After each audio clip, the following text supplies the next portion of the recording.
नमस्कार दोस्तों, मैं हूं घनश्याम और स्वागत करता हूं आप सभी का एक बार फिर से आरएस जंक्शन यूट्यूब चैनल पर दिनांक 19 अप्रैल 2020 के सभी प्रमुख करंट अफेयर्स की खबरें लेकर। तो बात करेंगे आज कुछ महत्वपूर्ण खबरों में, जिनमें सेंट्रल ड्रग रिसर्च इंस्टीट्यूट के बारे में बात करते हुए गुड लेबोरेटरी प्रैक्टिस प्रमाण पत्र क्या होता है ये जानेंगे। वेबिनार के माध्यम से जो पर्यटन मंत्रालय ने विश्व धरोहर दिवस मनाया उस पर हम चर्चा करेंगे। नवीकरणीय ऊर्जा के लिए नवीकरणीय ऊर्जा पार्कों की स्थापना की जाएगी, जो निर्णय कर लिया गया उस पर बात करेंगे। कोरोना वायरस के अंतर्गत कार्यरत जो डाक कर्मी है उनको कितनी सुरक्षा दी जा रही है ये भी हम देखेंगे। इसके साथ ही आल्पस पर्वत की चोटी पर डिजिटल तिरंगे को कल फहराया गया, उस पर हम बात करेंगे। और इसके साथ साथ रिजर्व बैंक की जो आर्थिक मजबूती के लिए नई घोषणाएं हैं इन पर भी चर्चा करेंगे। दोस्तों, आप देखते हैं कि जिस तरह से कभी कोई गाड़ी जो है चल नहीं पा रही, स्टार्ट नहीं हो पाती, तो हमारा एक ही प्रयास होता है कि कैसे भी करके आप एक स्पार्क उसे दे दें। अगर वो स्पार्क उसे मिल जाता है तो वो गाड़ी स्टार्ट हो जाती है। सेम टू सेम ऐसा ही स्पार्क आप अपने आप को दे सकते हैं, अपनी जिंदगी को दे सकते हैं, क्योंकि लगातार आप हो सकता है निराशा से ग्रस्त हो सकता है आप अपने उन लक्ष्यों को छोड़ चुके हैं जिनके लिए आप लगातार मेहनत करते रहे। तो इंतजार किस बात का? आरएस फ्री टेस्ट सेकंड जो कि आज होने वाला है उसमें आप ज्वाइन कीजिए और कंपीट कीजिए बेस्ट लर्नर्स के साथ। 100 से भी ज्यादा छात्र इसमें ज्वाइन कर चुके हैं और सभी बेहतर हैं। उनमें से ज्यादातर तो ऑलरेडी जॉब में और वो लगातार फिर भी बेहतर होने का प्रयास कर रहे हैं। तो आप भी उनके साथ कंपीट कर सकते हैं, आप भी उनके साथ जो है अपने आप को साबित कर सकते हैं कि आप भी उनसे किसी भी रूप में कम नहीं है। तो आज ही ज्वाइन करें और अपनी तैयारी को आगे बढ़ाएं। तो डाउनलोड करो हमारी एप्लीकेशन, डिस्क्रिप्शन में दिए गए लिंक से, और तैयारी को शुरू कर दीजिए। चलिए तो पहले प्रश्न के साथ बात करते हैं। आज का पहला प्रश्न हमारा, गुड लेबोरेटरी प्रैक्टिस प्रमाण पत्र से सम्मानित CDRI कहां पर स्थित है? सेंट्रल ड्रग रिसर्च इंस्टीट्यूट जो कि CSIR के अंतर्गत है, वो है दोस्तों आपके लखनऊ में। तो लखनऊ में स्थित ये जो इंस्टीट्यूट है, इस इंस्टीट्यूट को दिया गया है गुड लेबोरेटरी प्रैक्टिस प्रमाण पत्र। अब ये क्या होता है ये भी जानना हमारे लिए जरूरी है। तो बता देना चाहता हूं दोस्तों कि गुड लेबोरेटरी प्रैक्टिस एक प्रमाण पत्र है जिसको उन इंस्टीट्यूट्स को दिया जाता है जो सर्वोत्कृष्ट या उत्कृष्ट गुणवत्ता युक्त कार्य अपनी लेबोरेटरीज में करते हैं। Council of scientific and industrial research अर्थात CSIR के अंतर्गत 38 प्रयोगशालाएं सम्मिलित है और उनमें से एक है सेंट्रल ड्रग रिसर्च इंस्टीट्यूट। और इसको दवाओं पर शोध एवं विकास पर आधारित कार्य के लिए जाना जाता है। जितनी भी हमारी दवाओं को मंजूरी है वो भी इसी के द्वारा दी जाती है। लखनऊ स्थित CSIR की जो हमारी प्रयोगशाला है उसको उत्कृष्ट वैज्ञानिक पद्धति का पालन करने के लिए हाल ही में गुड लेबोरेटरी प्रैक्टिस का प्रमाण पत्र दिया गया। यह प्रमाण पत्र विज्ञान और प्रौद्योगिकी विभाग अर्थात जो हमारा DST विभाग है, department of science and technology, उसके अंतर्गत कार्यरत राष्ट्रीय उत्तम प्रयोगशाला पद्धति, ठीक है, क्या नाम है?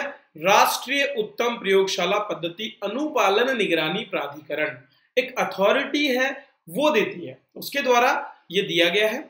इस प्रमाण पत्र के मिलने से क्या होगा? इसके बाद में संस्थान द्वारा जो औषधि अनुसंधान और विकास के लिए तैयार किए गए उत्पाद या जो रिसर्च डेटा है, इसको संयुक्त राज्य अमेरिका और जो हमारा आर्थिक सहयोग और विकास संगठन जो है, ठीक है, organisation for economic cooperation and development जो है, उसके अंतर्गत जितने भी जो देश हैं उनसे भी मान्यता मिलेगी और हमारी जो प्रैक्टिसेस है उनको अंतरराष्ट्रीय स्तर पर भी अन्य देश प्रयोग कर पाएंगे। तो ये एक जो है यहाँ पर GLP गुड लेबोरेटरी प्रैक्टिस का जो प्रमाण पत्र है यहाँ पर दिया गया है। चलिए दूसरे प्रश्न की तरफ बात करते हैं। दोस्तों, दरअसल मेरा हर एक प्रश्न जो है कुछ कंसेप्ट्स आपके लिए लेकर आता है, वो आपकी परीक्षा की तैयारी में भी मदद करता है। तो टेक्नोलॉजी में, साइंस में और इनमें जो बहुत विशेष चीजें हो रही है उनको भी मैं देने का प्रयास करता हूँ, चाहे वो कल्चर में हो, चाहे वो हिस्ट्री से रिलेटेड हो, चाहे कुछ खोज से रिलेटेड हो, हर एक चीज को हम कवर करते हैं। तो विश्व धरोहर दिवस कब मनाया जाता है, हमारा अगला प्रश्न, और इसका उत्तर होगा 18 अप्रैल। 18 अप्रैल को विश्व धरोहर दिवस मनाया जाता है। कल भी मनाया गया लेकिन डिजिटली तरीके से। पहले बहुत से प्रोग्राम आयोजित होते थे, अब की बार वेबिनार का आयोजन किया गया। किसके द्वारा? पर्यटन विभाग के द्वारा।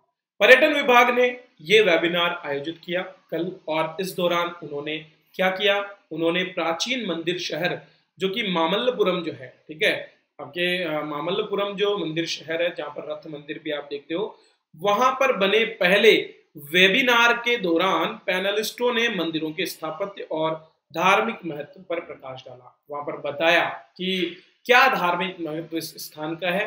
ये मामल्लपुरम वही है दोस्तों जहां पर हाल ही में प्रधानमंत्री नरेंद्र मोदी और चीन के राष्ट्रपति शी जिनपिंग के बीच में मुलाकात भी की गई थी जब वो भारत की विजिट पर आए थे।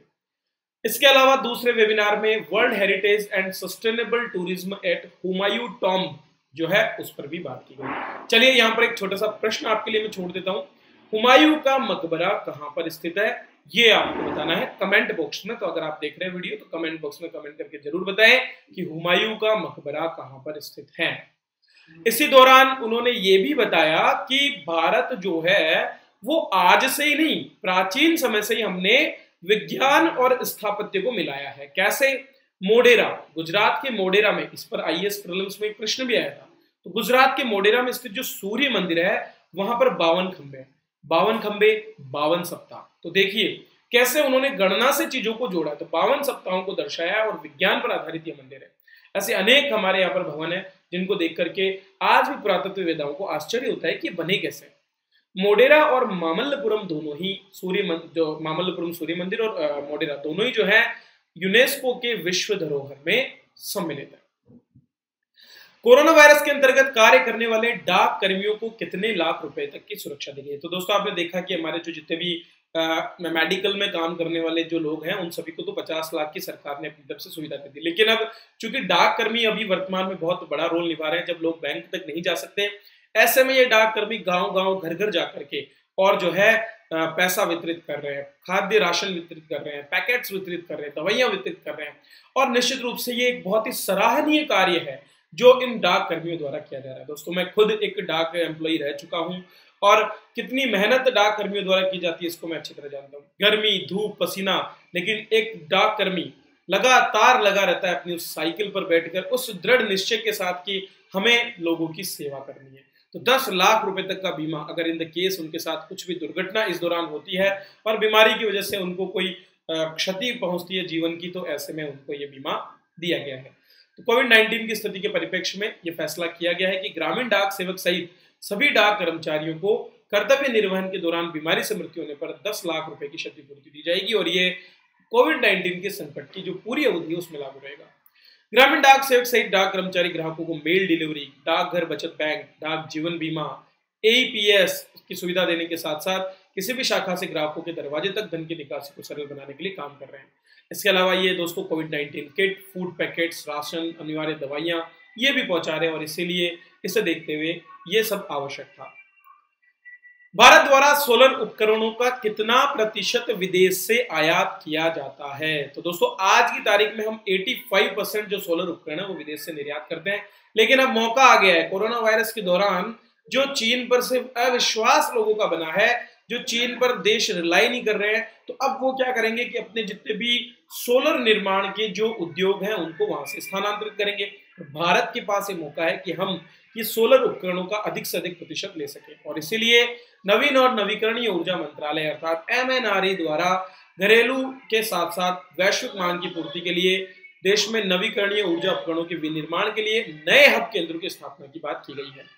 इसके लिए उन्होंने ऐसे पार्कों की स्थापना करने के लिए भूखंड जो है उनको निर्धारित करने के लिए बंदरगाह प्राधिकरण और सरकार से कहा है। तूतीकोरिन पोर्ट ट्रस्ट, मध्य प्रदेश और उड़ीसा पहले ही आरी विनिर्माण पार्कों की स्थापना के लिए दिलचस्पी बता चुके। आरी मतलब रिन्यूएबल एनर्जी विनिर्माण पार्क। इन हब्स में बहुत से निर्माण किए जाएंगे। इनमें आपको पता होना चाहिए सिलिकॉन इनगॉट्स, ठीक है, जो सिलिकॉन इनगॉट्स होते हैं जो कि आपके सोलर सेल में प्रयोग होते हैं, वाफर्स, सोलर सेल्स और मॉड्यूल्स, पवन और विंड उपकरण जिनमें पवन शीट हो सकती है, उनके जो पंखे होते हैं और उसके अलावा मोटर्स और ऐसी बहुत सी चीजें, उनकी बैक शीट्स, सहायक सामान, glass, steel frame, inverter, battery, इन सभी का निर्माण वहां किया जाएगा। अगर आज हम बात करें तो भारत की 10 गीगावाट विंड उपकरण निर्माण क्षमता है और सोलर सेल और मॉड्यूल के मामले में लगभग 85% उपकरण हम विदेश से आयात करते हैं। तो लगातार जैसा कि आप जानते भी हैं कि भारत द्वारा 100 गीगावाट ऊर्जा तो अकेले सोलर से उत्पादित करने का लक्ष्य बनाया गया है। उसकी पूर्ति के लिए भी आवश्यक है कि हम अपने स्तर पर आत्मनिर्भर होकर काम करें, तो ये आने वाले समय में उनके लिए बहुत ही महत्वपूर्ण होगा। एनबीएफसी के लिए रिजर्व बैंक ने TLTRO के अंतर्गत कितने हजार करोड़ देने की बात की है? कल रिजर्व बैंक ने कुछ घोषणाएं की, जानेंगे TLTRO क्या होता है। तो 50,000 करोड़ रुपए 3 हमारे बैंकों को, सिडबी, नाबार्ड और NHB नेशनल हाउसिंग बैंक, ठीक है, इन तीनों को देने की बात कही है। तो चलिए इस पर चर्चा करते हैं। भारतीय रिजर्व बैंक के गवर्नर शक्तिकांत दास ने लॉकडाउन के बीच देश की आर्थिक स्थिति को सुधारने के लिए कुछ ऐलान किए। इनमें से पहला ऐलान था, बैंक ने रिवर्स रेपो रेट में 25 बेसिस पॉइंट की कमी की और अब ये 4% से घटकर 3.75 हो गया। दो रेट्स होती है, रिवर्स रेपो रेट और रेपो रेट। रेपो रेट क्या होती है दोस्तों? प्रतिदिन जो है बैंक कुछ ना कुछ कर्ज जो है रिजर्व बैंक से लेते हैं अपने परिचालन के लिए, और इसी के अंतर्गत जो है कुछ ब्याज बैंकों को रिजर्व बैंक को देना पड़ता है, ये होता है रेपो रेट। सिंपली ये देखिए, आज आपने बैंक ने मान लीजिए 50,000 करोड़ लिए, तो रिजर्व बैंक को कुछ ब्याज देगा, वो रेपो रेट पर होता है। इसके विपरीत होती है रिवर्स रेपो रेट, मतलब दिन भर का काम किया, शाम को पैसा बचा, बैंक ने क्या किया, रिजर्व बैंक के पास रख दिया, तो रिजर्व बैंक उनको ब्याज देगा। अमूमन रिवर्स रेपो रेट की तुलना में कम होती है। तो ये डेली बेसिस पर जो परिचालन के अंतर्गत जो पैसा बचता है उस पर दिए जाने वाली ब्याज दरें। अब क्या है कि बैंक ने रिवर्स रेपो रेट कम कर दिया, तो रिवर्स रेपो रेट कम करने का मतलब है अब कोई भी बैंक जो है रिजर्व बैंक के पास पैसा कम रखेगा। क्यों? ब्याज कम मिलेगा तो कम ही पैसा रखेगा ना, तो इससे क्या होगा, हतोत्साहित होगा और इससे मार्केट में पैसा बना रहेगा, पहली चीज। दूसरी चीज क्या कि 50,000 करोड़ रुपए targeted long term repo operation अर्थात TLTRO के जरिए निवेश किए जाएंगे, सिस्टम में आएगा। TLTRO क्या है, इस पर भी बात करेंगे। तो पहले ये देख लेते हैं किसको मिलेगा। सिडबी जो लघु उद्योग बैंक हमारे हैं, small industrial development bank of India, SIDBI, NABARD, ठीक है, national bank for agriculture and rural development, NABARD जो है वो काम करता है जो हमारे विकास जो ग्रामीण बैंक है उनके लिए, और NHB जो नेशनल हाउसिंग बैंक है इनको देंगे। ये क्या करेंगे, छोटे छोटे NBFCs जो नॉन बैंकिंग फाइनेंशियल कॉर्पोरेशन है उनको, और जो म्यूचुअल फंड इंस्टीट्यूट्स है, ठीक है, उनके अंदर ये इसको इन्वेस्ट करेंगे। तो जैसा मैंने आपको बताया, रिवर्स रेपो रेट क्या होती है, जब दिन भर के कामकाज के बाद बैंक के पास रकम बच जाती है तो वो भारतीय रिजर्व बैंक में रखते हैं और उस पर ब्याज मिलता है, उसी को रिवर्स रेपो रेट कहते हैं। TLTRO को समझिए आप। TLTRO मतलब targeted long term repo operation, ठीक है, लक्षित ये दीर्घकालीन क्षमता परिचालन होता है, और इसके अंतर्गत RBI ने MFI और NBFC को 50,000 करोड़ की मदद इन तीन बैंकों के माध्यम से करने की बात है। इसमें बैंक रेपो रेट पर रिजर्व बैंक से 1 से लेकर 3 साल के लिए लॉन्ग टर्म के कर्ज लेते हैं। मतलब सामान्यतः आपने क्या देखा कि रेपो रेट पर डेली बेसिस पे कर्ज दिया जाता है, लेकिन जब आप यही काम लॉन्ग टर्म के लिए करते हो 1 से 3 साल के लिए, तो ये कहलाता है TLTRO। तो इसके लिए उन्हें करना क्या पड़ता है, सरकारी या कोई लंबी अवधि की सिक्योरिटी जमानत के रूप में रखनी पड़ती है और उनको दीर्घकालिक फंड मिल जाता है। इसी तरह एक और छोटा रूप होता है 28 दिन का, जिसको बोलते हैं लिक्विडिटी एडजस्टमेंट फैसिलिटी यानी LAF। दूसरा होता है मार्जिनल स्टैंडिंग फैसिलिटी। ये दोनों बैंक को 28 दिन के लिए रिजर्व बैंक से कर्ज देने के लिए तैयार करते हैं। तो स्थानीय स्तर पर रेपो रेट जो डेली बेसिस पे होता है, लिक्विडिटी एडजस्टमेंट फैसिलिटी या फिर मार्जिनल स्टैंडिंग फैसिलिटीज होती है 28 दिन के लिए, और TLTRO अर्थात targeted long term repo operations होता है 1 से लेकर 3 साल के लिए। तो ये थोड़ी बेसिक टर्म्स है, बैंकिंग सेक्टर में आती है, RS जैसी परीक्षाओं में तो बहुत इंपॉर्टेंट है, बाकी अन्य परीक्षाओं में भी प्रश्न आ सकते हैं, तो याद कर लीजिए, बेहतर होगा। निम्नलिखित में से किस देश में स्थित आल्प्स पर्वत की चोटी पर डिजिटल तिरंगा लहराया गया? दोस्तों आल्प्स यूरोप का सबसे उच्च पर्वत माना जाता है और इसका विस्तार जो है जर्मनी से लेकर के और इटली, स्विट्जरलैंड, मोनाको और ऐसे बहुत से देशों में। उसी के अंतर्गत स्विट्जरलैंड जो है वहां पर चोटी पर डिजिटल तिरंगा फहराया गया, अर्थात डिजिटली लाइट के माध्यम से तिरंगे को बनाया गया। स्विट्जरलैंड ने ऐसा क्यों किया? कोरोना वायरस से चल रही लड़ाई के दौरान जज्बा दिखाने के लिए और मैत्री भाव दिखाने के लिए उन्होंने ऐसा किया। इस फोटो को प्रधानमंत्री नरेंद्र मोदी ने अपने ट्विटर हैंडल पर शेयर किया। स्विस लाइट आर्टिस्ट गैरी हाफस्टेटर ने 14,690 फीट अर्थात लगभग 4,000 मीटर से ऊपर के इस पहाड़ को तिरंगे के आकार में रोशनी दी। कोरोना वायरस से निपटने के लिए भारत जिस तरह से कदम उठा रहा है वो बहुत सराहनीय, और भारत के जज्बे को सलाम करते हुए स्विस आल्प्स के मैटरहॉर्न पर्वत पर यह तिरंगा बनाया गया। रोशनी से इस तरह के तिरंगे बनाने के पीछे लोगों के अंदर जो उम्मीद और कोरोना से लड़ने की शक्ति है उसको प्रदान करना उद्देश्य है। ये रही दोस्तों आज की हमारी करंट अफेयर्स की कक्षाएं। चलिए तो ज्वाइन कीजिए हमें हमारी RS प्री टेस्ट सीरीज में, जो शुरू हो रही है 10 बजे से 6 बजे तक, 3 घंटे का फुल स्ट्रेंथ कोर्स, 150 प्रश्न लाइव टेस्ट में आप साथ में कंपीट करेंगे बेस्ट लर्नर्स के साथ में, और निश्चित रूप से यहाँ की रैंकिंग आपको परिलक्षित होगी आपके फाइनल रैंकिंग्स में।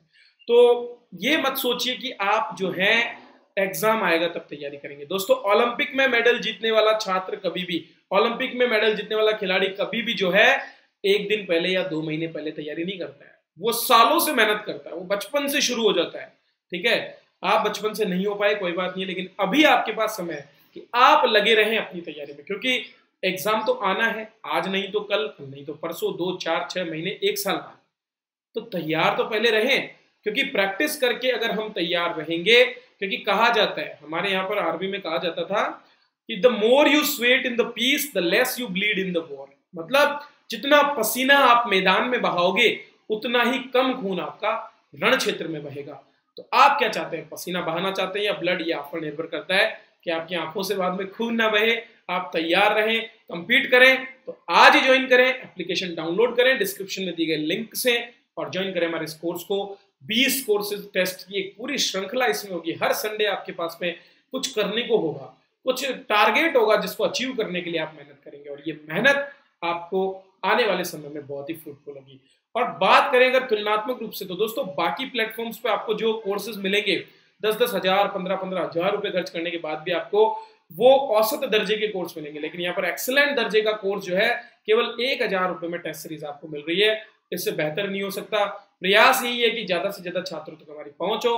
अच्छे ग्रामीण परिवेश के जिनके पास संसाधन नहीं है वो छात्र एक साथ आए और आकर के अपनी तैयारी को आगे बढ़ाएं।